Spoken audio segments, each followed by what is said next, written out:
السلام في وقت محل شهادة دي مسجد الكوفي لازم تدعي من السلام زيارات بيت من طرفنا وتأتى من طرفنا وتزول الحقوق لطرفنا التماس دعاء زرحن من طرفنا والسجق لتمنى دوسدي مقامكم كتحن فنزل الاسناد من طرفنا يعني مولا آقا تمام زمان جل الله تعالى فرج الشريف يا بيت قوة من الله. بسم الله الرحمن الرحيم. السلام عليك يا أمين الله في أرضه وحجته على عباده. السلام عليك يا أمير المؤمنين. أشهد أنك جاهدت في الله حق جهاده وعملت بكتابه واتبعت سنن نبيه صلى الله عليه وآله حتى دعاك الله إلى جواره فقبضك إليه باختياره وألزم أعداءك الحجة مع ما لك من الحجج البالغة على جميع خلقه. اللهم فاجعل نفسي مطمئنة بقدرك راضية بقضائك مولعة بذكرك ودعائك محبة لصفة أوليائك محبوبة في أرضك وسمائك ذاكرة لثواب آلائك شاكرة لفوابل نعمائك صابرة على نزول بلائك مشتاقة إلى فرحة لقائك متزودة للتقوى يوم جزائك مستنة بسنن أوليائك مفارقة لأخلاق أعدائك مشغولة عن الدنيا بحمدك وثنائك.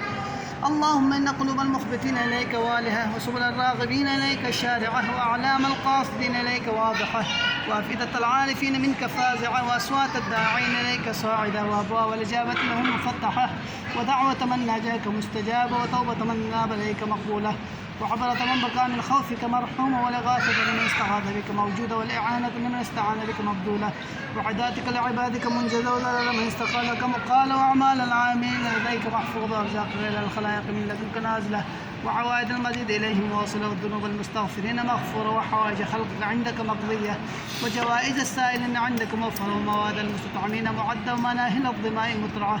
اللهم فاستجب دعائي واقبل ثنائي واجمع بيني وبين أوليائي بحق محمد وعلي وفاطمة والحسن والحسن إنك ولي نعمائي ومنتهى مناي وغاية رجائي في منقلبي ومثواي. أنت إلهي وسيدي ومولاي اغفر لأوليائي واكف عنا عدانا واشغلهم عن أذانا وأظهر كلمة الحق واجعلها العليا واضحك كلمة الباطل واجعلها السفلى إنك على كل شيء قدير برحمتك يا أرحم الراحمين. وصلى الله على محمد وآله الطيبين الطاهرين. مسجد الكوفي نظر سوچی سی دعا به زسناره خداوند عالم جی کو دعا پر رد عمل لهذا مت طرفنا نظر حقوق طرفنا التماس دعا ذکر طرفنا کا پروردگار میں